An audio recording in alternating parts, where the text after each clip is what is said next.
This year we have a new theme. Everyone know what that is? What are we hashtagging? Fresh Epcot. That's right. We have a lot of freshness for you this year. And we're going to kind of tell you a little bit more about that. And we're going to start off with Eric Darden, our horticulture extraordinaire. And, oh, can everyone hear me still? Yes. I'll hand it off to Eric. But anyway, so Eric's going to tell you about the first part of freshness we want to talk about, and that, of course, is all the beautiful plants and gardens and topiaries and such. And actually, I probably project better than her. There you go. So first of all, I'd like to welcome y'all. Thank you for coming on behalf of Horticulture, the horticulture team here. This obviously is one of our favorite times of the year. It's the one time of year we get to step out from behind the back of the scenes and step out, and we get to be the show for a while. We were very pleased with the show this year. I say that every year, but this year we were very pleased with the show, and I think if you've been out there, you've seen why. There's certainly a lot of things I don't want you to miss. If you all came in front entrance, you've seen a lot of the new topiaries, our Chip and Dale, of course, Anna and Elsie. If you haven't seen them, make sure you do. I'd like to tell you how we did them, but I don't have 20 minutes. We can do that later. There is a couple of things I want you to look at. Obviously, we do great play gardens. I think the Monsters Play Garden was the best play garden we've done ever last year. I think it's even better this year. We tell a better story.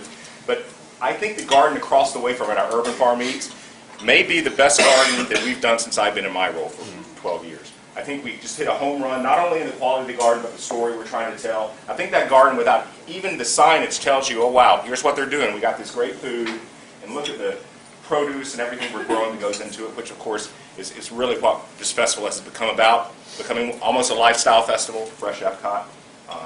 So we're pleased about that. Even our music's changed, the garden rocks, and I think if you've been coming to our music, just telling you who's playing tonight, the Gin Blossoms, kind of clues you in that there's something a little different here than we traditionally had. We're obviously very excited about it. I'm supposed to keep this short. I'll be around to talk to you, answer any questions, obviously. I hope you have a great time today, and I want to turn it over to Marianne, to Chef Gregg, who's going to talk to you about the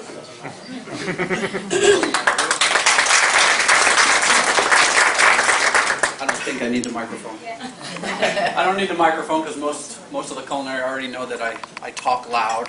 But my name is Gregg Hannon, and I am the executive chef at Epcot. And some of you are probably wondering, well, you don't look like the executive chef because where's Jens? Or where is Chef Jens, right? Chef Jens is over there. And he is now the general manager of food and beverage. And it is okay if you still call him Chef Jens because he'll always be a chef. Okay?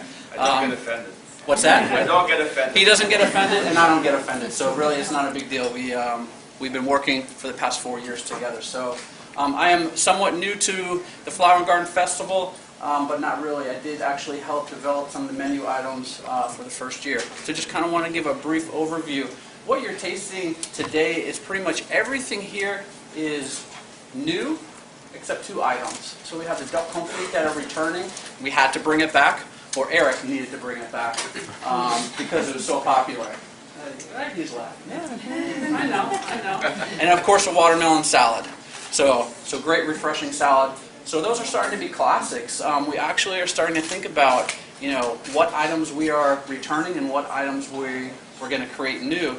And we're starting to think that we might have some classics. So watermelon salad, shrimp and grits. I'm starting to talk as classics. Maybe the duck as well. So. Really want you to stop by Smokehouse, Botanis Botanico to really try some of those items. Obviously some of them are here. Fresh from Florida is another one that you really need to try.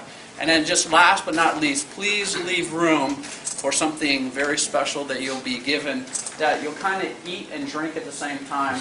And Eric will be able to, as you leave, talk about his newest creation for the Flower and Garden Festival. So thank you very much.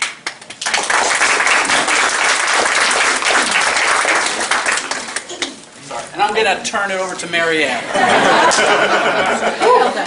Sorry. I think we're all passing the microphone, but really none of us need it. But welcome. We're very excited that you all are here experiencing our Fresh Epcot. It's so exciting. This is a great time of year. The horticulture team has just done a phenomenal job. The chefs have done a phenomenal job. And the beverages that we put in the market, or the outdoor kitchens, are to complement, the food that the chefs have created. We have had a lot of fun putting together some great beverages this year. One of the things that we really focused on is what is in Florida. And so many of the items that you'll find in some of the outdoor kitchens are from Florida. Today you're sampling the Florida sparkling wine. That you all should have had a little sample of that. And then the Shipyard beer, which is here only, along with over in the Shipyard Brewery over in Tampa. It's the Maple Bacon Stout. Say that 10 times. And it's a really wonderful, delicious beer. And as mentioned, that was created for the festival, and the only two places that you can get it are here or over at the tasting room out there. As is the Feast of Flowers, which is returning for its second year, and that's on our other coast over at Cape Canaveral. So we've got some great beer flights, and you'll have the opportunity of tasting our Florida coast-to-coast beer flight in just a minute. And then the beverages, many of them that we have in the different outdoor kitchens, they're created non-alcoholic, and if you would like alcohol, our guests could go ahead and have a floater on top. So with the La Tanzana, which is over in the Botana Botanica, there's a delicious orange liqueur from Venezuelan if you wanted to make it into an adult libation, or just enjoy the fresh juices that are a part of this beautiful beverage.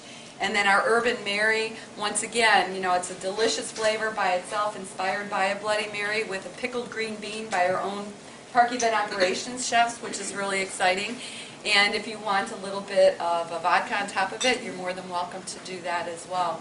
But we have so many just incredible flavors to enjoy while you're here at the Flower and Garden Festival, as well as enjoying all the different creations that our horticulture team. So thank you again, and cheers to Fresh Epcot. Thank you.